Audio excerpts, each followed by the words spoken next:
ఇప్పుడు కూటమి ప్రభుత్వం ఏర్పడి దాదాపు 2 నెలలు దాటిపోయింది.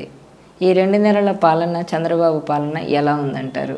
ఎన్ని మార్కులు వేయొచ్చు అసలు ఈ చంద్రబాబు అధికారంలోకి వచ్చిన తర్వాత ఈ పాలనకు? అంటే చంద్రబాబు నాయుడు గారు పాలనా పగ్గాలు చేపట్టిన నాటి పరిస్థితులు ఇవాళ పరిస్థితులను ఒకసారి మనం బేరీ చేసుకుంటే ఆయన పదవి బాధ్యతలు చేపట్టే నాటికి రాష్ట్రం ఆర్థిక సంక్షోభంలో ఉందనేది వాస్తవం. ఈ 2 నెలల్లో దాదాపుగా మనకంటే రేపటికి 70 రోజుల కాలం పూర్తవుతుంది, 10 వారాలు పూర్తవుతుంది. ఈ 10 వారాల్లో ఆయన కొత్తగా పన్నుల భారం మోపల. ఆర్థిక క్రమశిక్షణ తోటి ఒకనాడు జగన్మోహన్ రెడ్డి గారి ప్రభుత్వం ప్రతి మంగళవారం రిజర్వ్ బ్యాంకుకి వెళ్ళి అప్పు తీసుకొచ్చుకునే పరిస్థితుల్లో నుంచి నిన్న వరుసగా 4వ వారం అప్పుకి రిజర్వ్ బ్యాంకు తలుపు తట్టని పరిస్థితి. అంటే ఆర్థిక వ్యవస్థని గాడిని పెడతా ఉన్నారు. అదే సందర్భంలో టంచన్గా 1వ తారీఖు రోజున ఉద్యోగులకి జీతాలు అందుతూ ఉన్నాయి, రిటైర్ అయిన ఉద్యోగులకి పెన్షన్లు అందుతూ ఉన్నాయి. సామాజిక పెన్షన్ల పంపిణీ 1వ తారీఖు టంచన్గా పంపిణీ జరుగుతూ ఉంది. అదే సందర్భంలో కూటమి ఎన్నికలకు ముందు చేసిన వాగ్దానం ప్రకారం ఆ 1000 రూపాయల పెంపు కూడా మొట్టమొదటి నెలలోనే దాన్ని అమలు చేసి చూపించారు. మెగా డిఎస్సికి నిర్ణయం తీసుకున్నారు.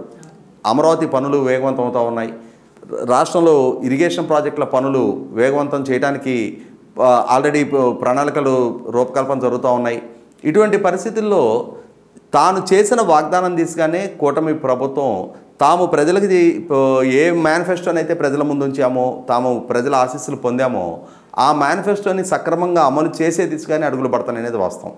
కాకపోతే ఏమవుతుందంటే తెలుగుదేశం క్యాడరు, తెలుగుదేశం శ్రేణులు జగన్మోహన్ రెడ్డి గారి ప్రభుత్వము వాళ్ళ శ్రేణుల ద్వారా ఎదురైన ఈ ఒత్తిడులు, ఇబ్బందులు, కేసులు, దాడులు, దౌర్జన్యాలు, వాళ్ళ వల్ల జరిగిన అవినీతి, అరాచకాల నేపథ్యంలో వాళ్ళ మీద ఇంకా వేగంగా చర్యలు తీసుకోవాలని ఆశిస్తూ ఉన్నారు.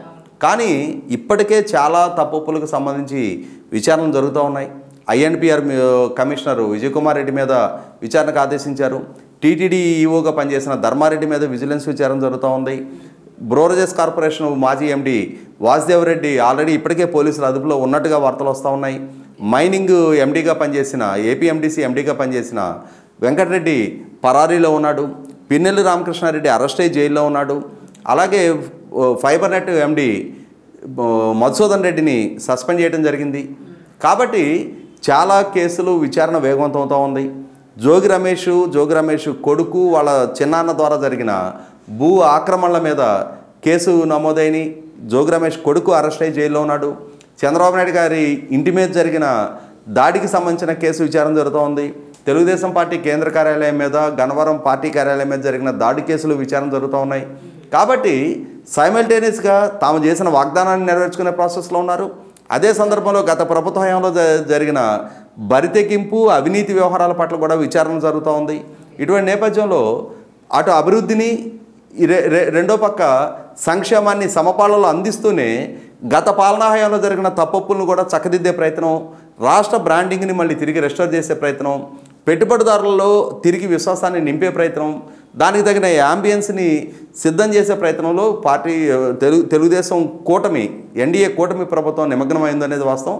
కాబట్టి చంద్రబాబు నాయుడు గారి పాలనకి నేనైతే 10కి 10 మార్కులు ఇవ్వడానికి ఏమాత్రం సంకోచించను. ఈ వీడియో మీకు నచ్చినట్లయితే please share, like and subscribe R24 Telugu.